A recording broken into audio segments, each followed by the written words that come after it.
कहानी का शीर्षक है समझौता। अनुज दौड़ता हुआ आया। मम्मी देखो बुआ जी को क्या हो गया है, विराट को कितना मार रही हैं। सीमा आटा सने हाथों से दौड़ती हुई आंगन में आई।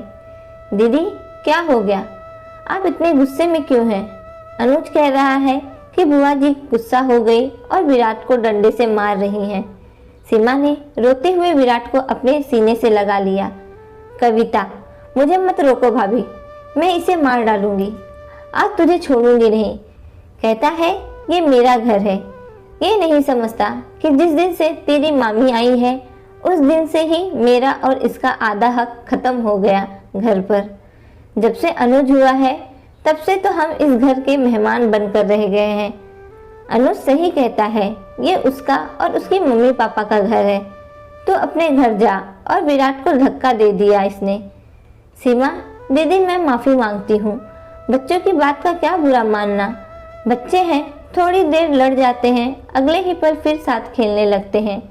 सीमा मैं जा रही हूँ भाभी, भैया से कह देना कि इनका फोन आ गया था इसलिए जाना पड़ा। तभी सीमा की सास कविता की माँ चिल्लाती हुई आई। ये कैसा शोर हो रहा है आंगन में? कविता माँ देखो भाभी ने क्या सिखाया है अनुज को। 6 साल का है, मारपीट करता है, जवाब देता है, कहता है मेरा घर है। आज तो इसने विराट को धक्का दिया, वो गिर गया, मुझे भी गुस्सा आ गया। मैंने भी आज इसे मार मार कर सबक सिखा दिया। देखो कैसे सुबक रहा है मेरा लाल। मैं जा रही हूँ माँ, अब कभी नहीं आऊँगी, अब आप भी मत बुलाना मुझे। कविता ननंद रानी झूठे आंसू बहाते हुए बोली। सासू माँ मत रो मेरी गुड़िया, जब से ये करमजली आई है मेरे और तेरे भाई के भाग फूट गए हैं। एक लड़का भी नहीं संभाला जाता इस पर। मायके से जैसा संस्कार मिले वैसे ही दिखाएगी यहाँ। तू कहीं नहीं जाएगी, जाएगी तो आज ये घर से। आने दो विक्रम को घर, कल ही छोड़ आएगा इसे।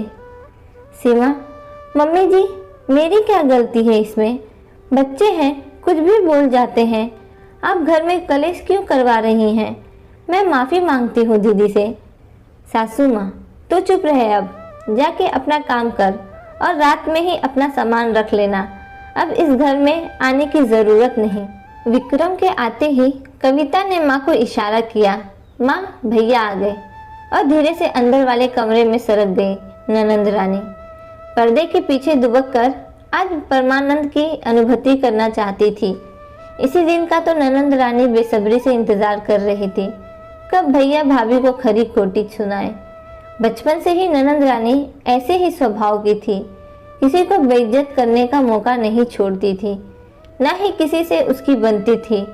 घमंड तो 7वें आसमान पर था उसका, इसलिए इकलौता लड़का देखकर माँ पिताजी ने रंजीत से ब्याह दिया। सासू माँ सुन विक्रम, तू संभाल ले सीमा को।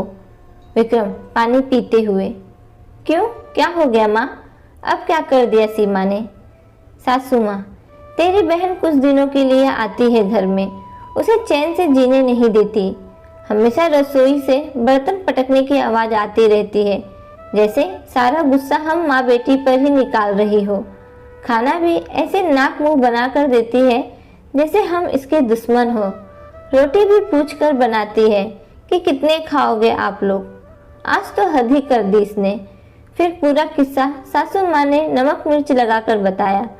विक्रम अच्छा ऐसी बात है माँ, आज तो मैं फैसला करके रहूँगा इसका। विक्रम ने जोर से सीमा को आवाज़ लगाई।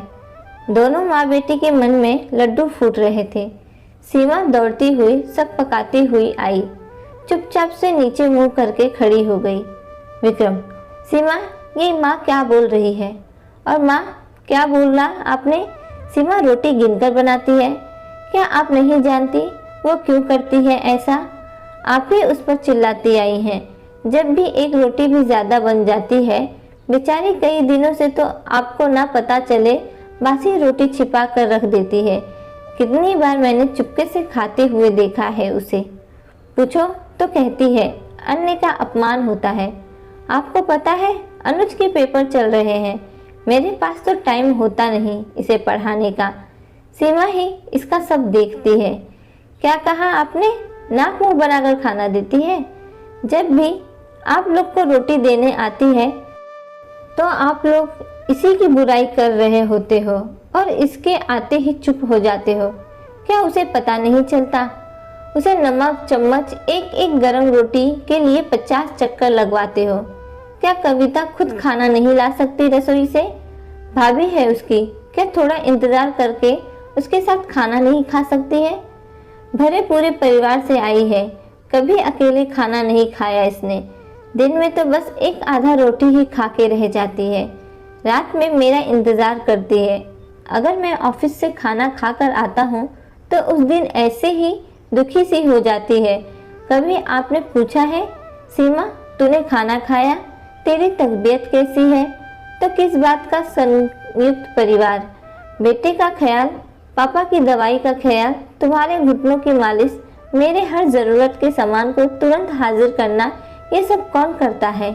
आप तीर्थ स्थान पर किसके सहारे घर छोड़कर जाती हैं? जवाब दीजिए।